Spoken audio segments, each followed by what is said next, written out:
प्रश्न आहे की गावात खासदार फंडातून कुठला विकास झालाय का? नाही, खासदार आमच्या गावाला भेट द्यायला शकेल नाही. निधी तर लांबच राहिला. 10 वर्षामध्ये आम्ही खासदार म्हणजे गावामध्ये कधी आलेला पाहिलं नाही.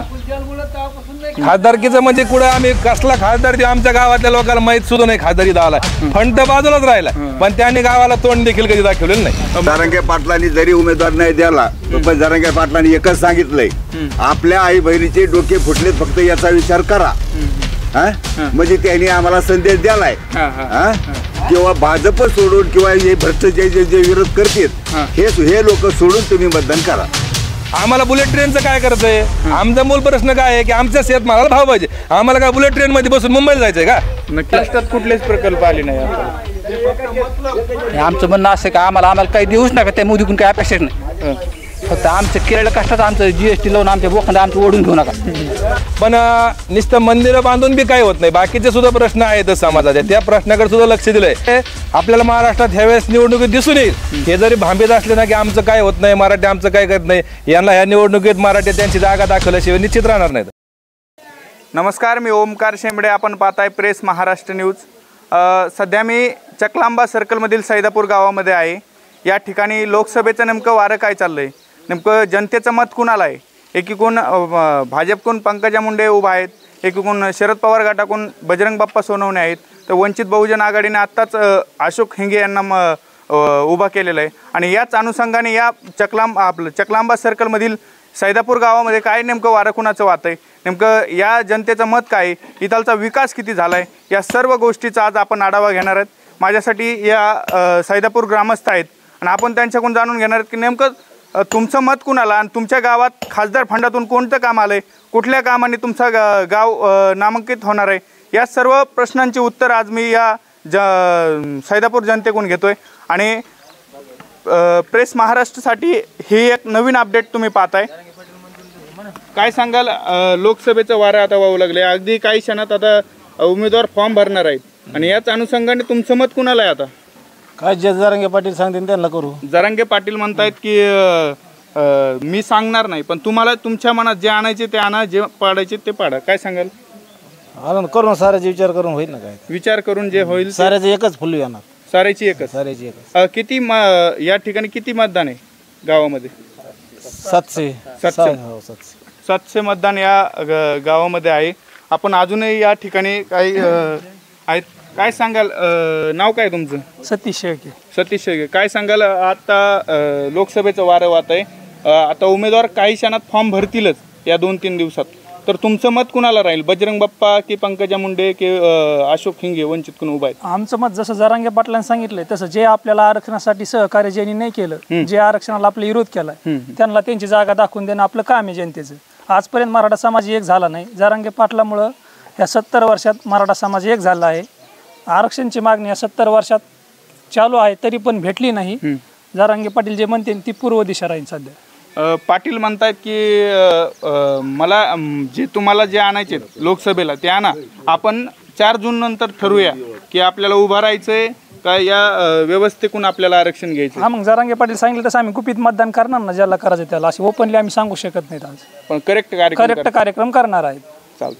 नक्कीच या ठिकाणी माझ्यासोबत बाबा बी आहेत. नेमकं तुमचं मत काय आहे?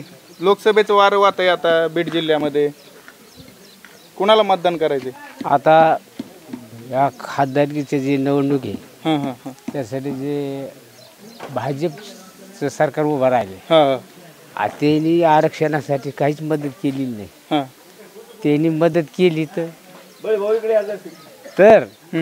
तर हा समाज त्यांना मतदान करू शकेल.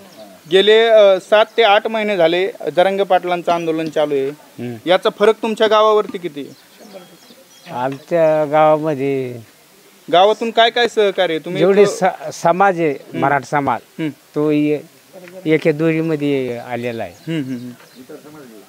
तो जसे जरांगे पाटील जसे सांगते तशा पद्धत करणार, पण त्यांचा रोष सगळा भाजपवर आहे. त्यांनी आम्हाला काहीच मदत केलेली नाही, आमची आडाआडी केली होती. एकंदरीत जर पाहिलं तर या गावामध्ये जास्त भाजपवरती रोष दिसतोय. आणि माझ्यासोबत अजून एक तर कार्यकर्ते आहेत. काय सांगाल, कुणाला मतदान करणार? काय जे मनोज पाटील सांगणार आहेत का त्यांनाच मतदान करणार, अख्खं गाव पूर्ण. अख्खं गाव. हा. पण मनोज दादाचा कुठला मेसेज आलाय का तुम्हाला? नाही आला अजून येणार आहे मेसेज. मेसेज आल्यानंतर हा मेसेज आल्यानंतर करणार आहे ते. कालच त्यांनी एक प्रेस घेतली, मुंबईमध्ये होते ते म्हणताय मी कुठलाच मेसेज समाजापर्यंत पोहोचवणार. वाटलं नाही पण आता नंतर जाणार आहेत, आम्ही बी भेटायला जाणार आहे त्यांना पुन्हा आणि ते बी मेसेज पाठवणार आहेत आम्हाला. हा त्यांनी जो भूमिका घेतली या बीड लोकसभेमध्ये त्या भूमिकेवर तुम्ही ठाम असणार? हा ठाम आहेत त्यांच्या पाठीमागे आम्ही ठाम आहेत. नक्कीच आपण पाहू शकता या ठिकाणी जास्तीत जास्त माझ्यासोबत युवा तरुण आहे. नेमकं काय यांच्या मत काय लोकसभे नेमकं याच प्रश्नावरती दादा, लोकसभा चालू झालेली आहे, रणधुमा चालू आहे, प्रचार दौरे चालू आहेत. एकीकडे पाहिलं जातं की बजरंग बाप्पा पंकजा मुंडे यांची फाईट होणार आहे. यामध्ये तुमचं मत कुणाला आहे नेमकं काय? आमच्या या दोघांचं काही घेणं देणं नाही आहे आणि ज्याने ज्याने आम्हाला विरोध केलेला आहे मराठा आरक्षणासाठी आम्ही त्याला निश्चित पाडणार आहेत. आज आम्ही तुम्हाला नाव सांगू शकत नाहीत, पण प्रत्येक लोकांच्या मनात ध्यानात आहे की ज्याने ज्याने या मराठा आरक्षणाला विरोध केलाय त्याला निश्चित पाडणार आहेत. आणि ते आपल्याला महाराष्ट्रात ह्यावेळेस निवडणुकीत दिसून येईल. हे जरी भांबीत असले ना की आमचं काय होत नाही, मराठी आमचं काय करत नाही, यांना ह्या निवडणुकीत मराठी त्यांची जागा दाखवल्याशिवाय निश्चित राहणार नाहीत. आणि जरांगे पाटलाचा आदेश आहेच की तुम्हाला ज्याला पाडायचं त्याला पाडा. मग आता सगळ्या जनतेने पाहिलेलंच आहे मराठा आरक्षणाला कोणी कोणी विरोध केला, हे काय झाकून ठेवायची गोष्ट नाही आहे. आता जे जे बोलत होते ओबीसी हे घेतले यांनी मेळावे घेतले मोठे, त्या मेळाव्यातून ते बोलले गेले ना की कोण कोण बोलले हे लोकांच्या डोक्यात येतं. लोक काय एवढे येडे नाही राहिले, पहिल्यावानी विसरत नाहीत लोकांनी पक्के हे लोक ध्यानात ठेवलेले आणि यांना निश्चित पाडल्याशिवाय मराठा लोक थांबणार नाहीत. एकंदरीत भाजपवरती तुमचा रोष आहे असं काही सांगा? नाही, रोष वगैरे काही नाही, पण ज्याने ज्याने विरोध केलाय मग तो भाजपचा असो किंवा राष्ट्रवादीचा असो हे आम्हाला या पक्षाची काय घेणं देणं नाही. ज्याने ज्याने मराठा आरक्षणाला विरोध केला ना त्या लोकांना आम्ही पाडणार. म्हणजे भाजप विरोधी मराठा आहे असं नाही, पण ज्या ज्या लोकांनी विरोध केलाय त्याला निश्चित पाडणार. फक्त मराठा आरक्षणाला ज्याने विरोध केला ना मग ते भाजप असो काँग्रेस असो कुठला पक्ष असो त्यांना निश्चित जागा दाखवल्याशिवाय राहणार नाही. एकंदरीत पाहिलं जातंय की आमचा रोष कुठल्या व्यवस्थेवर नाही, ज्यांनी आम्हाला विरोध केला आहे त्यांच्यावरती आमचा रोष राहणार आहे. आणि हे तरुण माझ्यासोबत होते. दादा, आता थोडा राजकीय प्रश्न झाले मराठा आरक्षण, पण माझा असा प्रश्न आहे की गावात खासदार फंडातून कुठला विकास झालाय का? नाही, खासदार आमच्या गावाला भेट द्यायला सकेल नाही. निधी तर लांबच राहिला. 10 वर्षामध्ये आम्ही खासदार म्हणजे गावामध्ये कधी आलेला पाहिलं नाही. खासदारकीचं म्हणजे कुठं आम्ही कसला खासदार ते आमच्या गावातल्या लोकांना माहित सुद्धा नाही खासदारी आला. फंड तर बाजूलाच राहिला, पण त्यांनी गावाला तोंड देखील कधी दाखवलेलं नाही. मतदान तर 100% होतं, 70% 100%. मतदान आम्ही त्या आज जे चालू खासदार त्या खासदाराला आमचं गाव प्लस मध्ये आहे ना, मग तरी देखील लक्ष. आता आमच्या गावामध्ये म्हणजे जातीवाद प्रकार नाहीये, पण एकच समाज आहे मराठा समाज, पण तरी सुद्धा आम्ही बीजेपीला मतदान केलेलं आहे. त्या आज जो चालू खासदार होता त्याला सुद्धा मतदान प्लस मध्ये राहिलेलं आहे, पण तरी सुद्धा त्याने काही दखल घेतलेली नाही आमच्या गावाची. अशी सरकारकडून कुठल्या गावात योजना आल्या तर काही सांगता येईल का?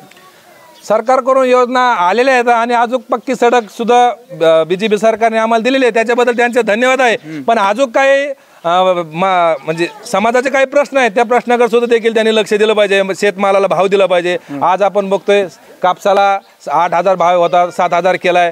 दुधाचे भाव 20 रुपयावर आले, तर शेतकऱ्यांनी करायचं काय? मग हे जे लक्ष आहेत रोज जे कारण आहेत, जे बारीक बारीक ज्या गोष्टी आहेत, ज्या अडी अडचणी येतात त्या अडी अडचणीकडे सरकारने लक्ष दिलं पाहिजे. आम्हाला बुलेट ट्रेनचं काय करायचं आहे? आमचा मूल प्रश्न काय आहे की आमच्या शेतमालाला भाव पाहिजे. आम्हाला काय बुलेट ट्रेन मध्ये बसून मुंबईला जायचंय का? नक्कीच. आपण आम्हाला आमच्या गावामध्ये काय पाहिजे की बाबा यांच्या शेतमालाला भाव पाहिजे, बाजरीला भाव पाहिजे, ज्वारीला भाव पाहिजे. हा जर भाव सरकारने दिला तर सरकार आमच्यासाठी चांगलं आहे.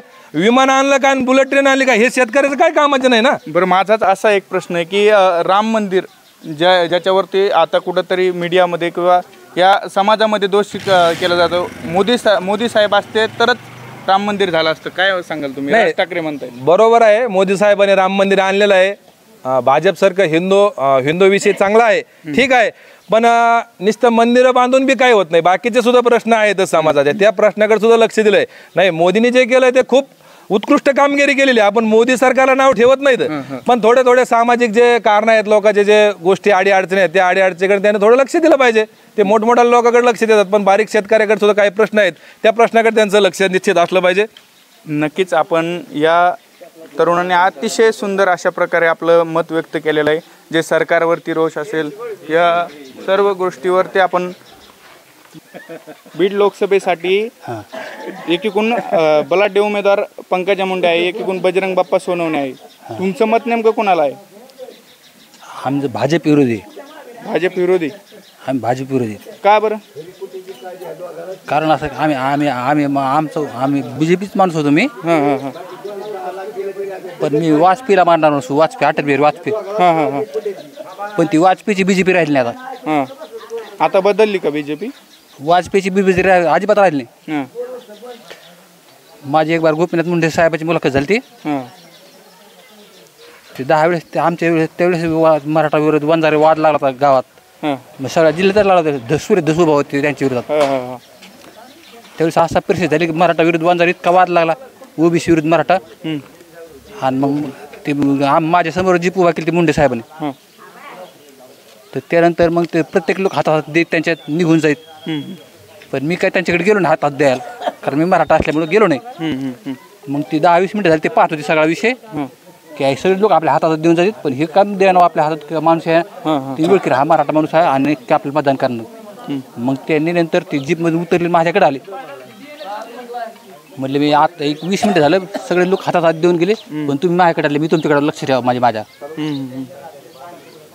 आता काय वाटतं 2024ला काय वाटतं तुम्हाला? 2024 पंकजा मुंडे त्यांची लेख पंकजा मुंडे उभा आहे, एकीकडून बजरंग बाप्पा सोनवणे उभा आहेत.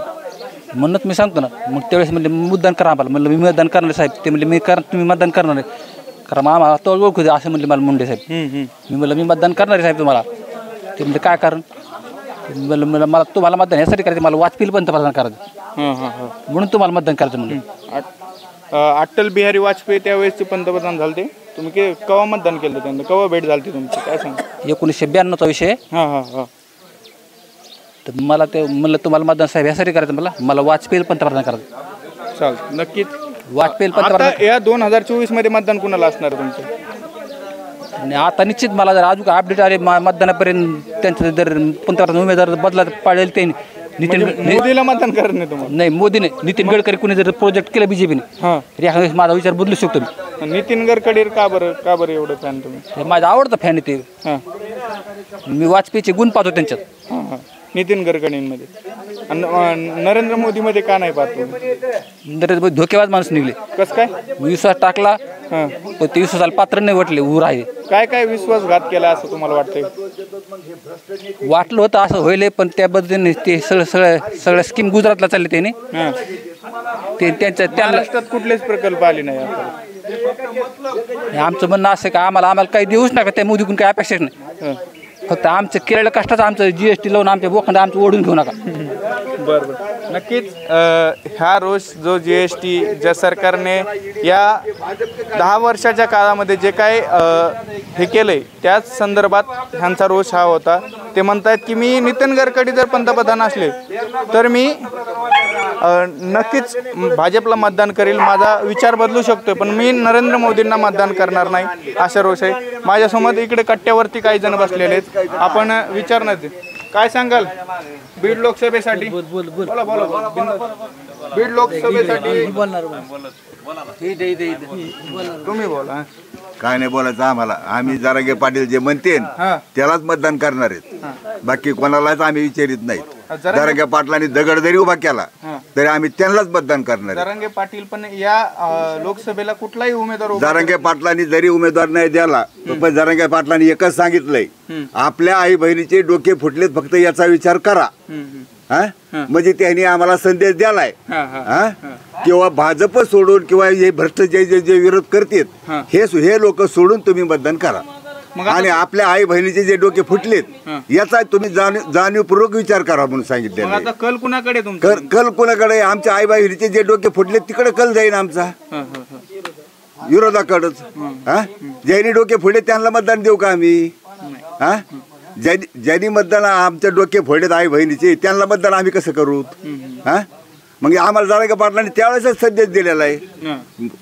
मी त्याच्यात भाग घेणार नाही, पण जे तुम्हाला पटन त्याला मतदान करा, पण आपल्या आई बहिणीला जे डोके फुटलेत याचा विचार करा, एवढं त्यांनी त्यावेळेसच सांगितलेलं आहे. नक्कीच त्याची भावनेची लाट कुठेतरी एका व्यवस्थेला बसणार नाही, फुल बसणार, एकालाच फुल बसणार आहे. ज्याला कळतंय ते डोके फुटलेले आई बहिणीचे डोक्याचं तर लक्ष देईन ना मराठा समाज. का उगाच पळण त्याच्या मागं उगाच एक तर आरक्षण तर कोणालाच नाही. आमचं एवढंच म्हणलंय. नाही नाही बोला बोला नक्कीच बोलणार आहे का?